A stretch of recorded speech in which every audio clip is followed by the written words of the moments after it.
Bonjour à tous et à toutes et bienvenue sur la chaîne du pouvoir de la conscience. Je suis ravie de vous retrouver aujourd'hui. J'espère que vous allez bien, j'espère que vous avez passé une excellente journée et que vous prenez grand soin de vos conversations internes.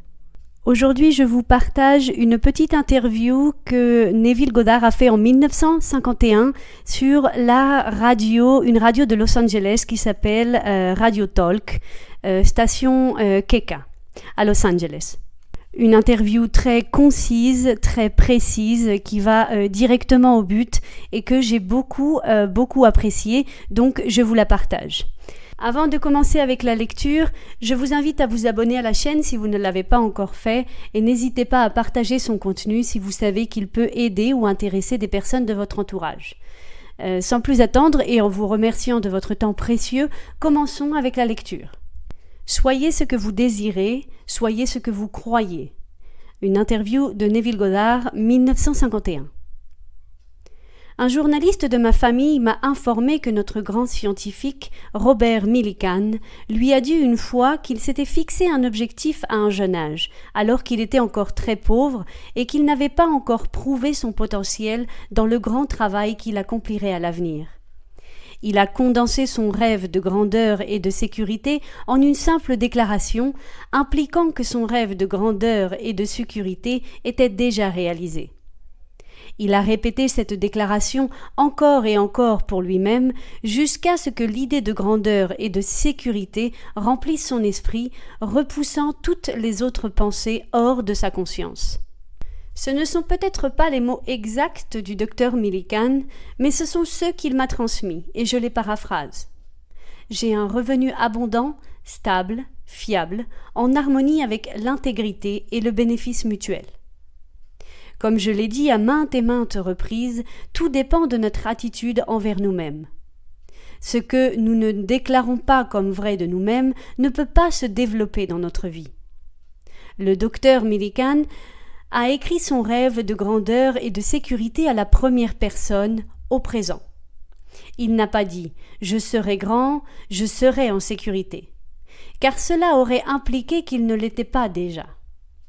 Au lieu de cela, il a fait de son rêve futur une réalité présente. « J'ai », a-t-il dit, « un revenu abondant, stable, fiable, en harmonie avec l'intégrité et le bénéfice mutuel. » Le rêve futur doit devenir une réalité présente dans l'esprit de celui qui cherche à le réaliser. Nous devons expérimenter dans notre imagination ce que nous expérimenterions dans la réalité si nous avions atteint notre objectif, car l'âme, en se représentant dans une situation, retire les résultats de cet acte imaginaire. Si elle ne se voit pas dans la situation, elle restera toujours en dehors de ces résultats. Le but de cet enseignement est de nous élever à un état de conscience plus élevé, de stimuler le meilleur en nous vers la confiance en soi et l'assertivité. Car ce qui stimule le meilleur en nous est notre enseignant et guérisseur. Le tout premier mot de correction ou de guérison est toujours « lève-toi ». Si nous voulons comprendre la raison de cet ordre constant dans la Bible de « lève-toi », nous devons reconnaître que l'univers, qui est à l'intérieur de nous-mêmes, est une série de niveaux, et l'homme est ce qu'il est en fonction de l'endroit où il se trouve dans cette série. À mesure que nous élevons notre conscience, notre monde se réorganise en harmonie avec le niveau auquel nous nous sommes élevés. Celui qui s'élève de sa prière vers une meilleure version de lui-même voit sa prière exaucée. Pour changer l'état actuel, nous devons, comme le docteur Millikan, nous élever à un niveau de conscience supérieur. Cette élévation s'obtient en affirmant que nous sommes déjà ce que nous voulons être, en ressentant l'accomplissement du désir. Le drame de la vie est un drame psychologique que nous créons par nos attitudes et non par nos actes. Il n'y a pas d'échappatoire à notre problème actuel, sauf par une transformation radicale de notre psychologie. Tout dépend de notre attitude envers nous-mêmes. Ce que nous ne déclarons pas comme vrai de nous-mêmes ne se manifestera pas dans notre vie. Nous entendons beaucoup parler de l'homme humble, de l'homme doux. Mais que signifie l'homme doux ? Il n'est ni pauvre ni servile, contrairement à ce que l'on suppose généralement. Les hommes qui s'abaissent à leur propre perspective sont en train de perdre de vue la véritable essence de la vie, qui est le véritable but de l'esprit afin de transformer cette vie. Les hommes devraient prendre leurs mesures, non pas en fonction de la vie telle qu'ils la voient, mais en se basant sur des hommes comme le docteur Millikan, qui, bien qu'étant pauvre et n'ayant pas encore réalisé son plein potentiel, a osé affirmer « J'ai un revenu abondant, stable, fiable, en harmonie avec l'intégrité et le bénéfice mutuel. » Ce sont ces hommes qui sont les doux de l'Évangile, ceux qui héritent la terre. Tout concept de soi qui est inférieur au meilleur nous prive de la terre. La promesse est la suivante. Heureux les doux, car ils hériteront de la terre. Dans le texte original, le mot traduit par doux est l'opposé des mots aigri et en colère. Il signifie devenir dompté, comme on dresse une bête sauvage. Après avoir dompté l'esprit, il peut être comparé à une vigne dont on peut dire « Regardez cette vigne, je l'ai trouvée comme un arbre sauvage dont la force débridée avait produit des branches irrégulières. Mais je l'ai taillée et elle a poussé paisiblement. Dépensant son énergie inutile dans des feuilles inutiles, elle s'est entrelacée, comme vous pouvez le voir, en ses grappes pleines et nettes pour compenser la main qui l'a sagement blessée. » Un homme doux est un homme discipliné. Il est si discipliné qu'il ne voit que l'excellence et qu'il ne pense qu'au meilleur.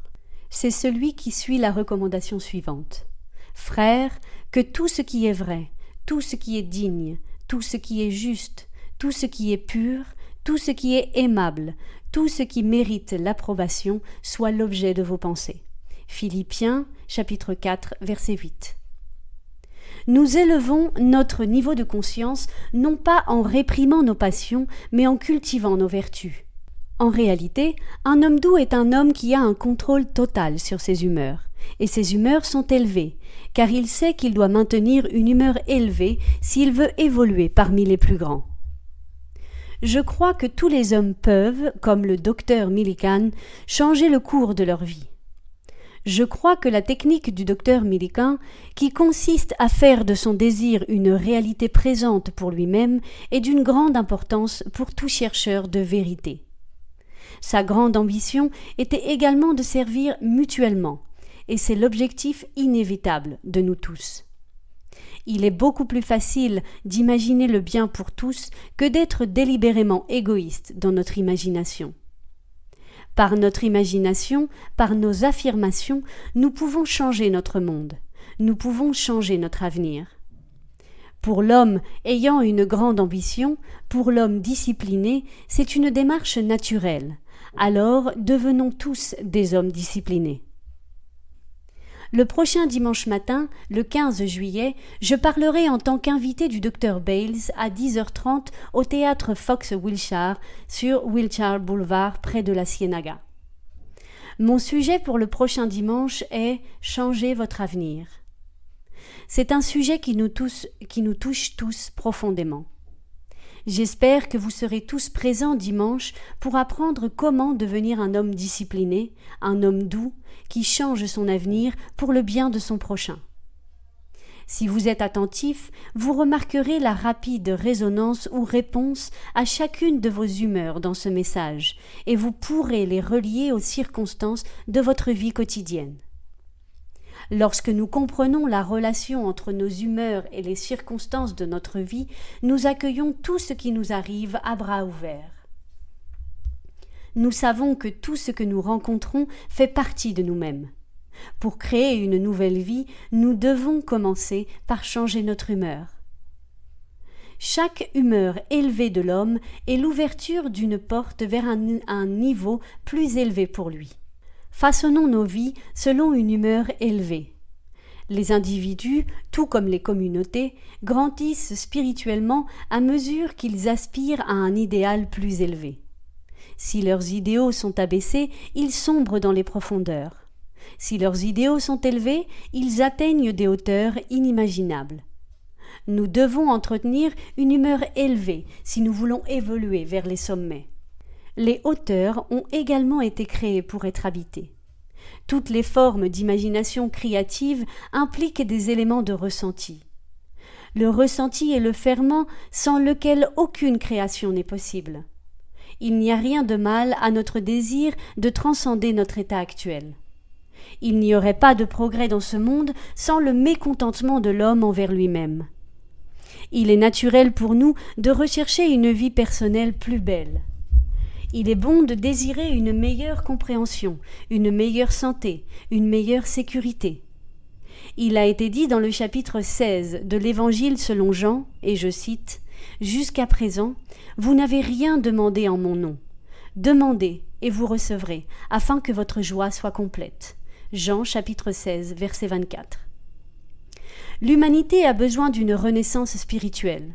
Mais par renaissance spirituelle, je fais référence à une véritable attitude religieuse, dans laquelle chaque individu, par lui-même, accepte le défi d'incarner une nouvelle et plus haute valeur de lui-même, tout comme le docteur Millikan l'a fait. Une nation ne peut manifester aucune sagesse plus grande dans sa masse que ce qu'elle génère en ses unités. C'est pourquoi j'ai toujours prêché l'auto-assistance, sachant que si nous nous efforçons passionnément dans ce type d'auto-assistance, qui consiste à incarner un nouveau et plus grand concept de nous-mêmes, alors tout autre type d'aide sera à notre disposition. L'idéal que nous servons et que nous espérons atteindre est prêt pour une nouvelle incarnation. Mais à moins que nous lui offrions la paternité humaine, il est impossible qu'il naisse. Nous devons affirmer que nous sommes déjà ce que nous espérons être et vivre comme si nous l'étions déjà, maintenant, sachant, comme le docteur Millikan, que notre supposition, même si elle est fausse pour le monde extérieur, se concrétisera si elle est persévérée. L'homme parfait ne juge pas sur les apparences. Il juge équitablement.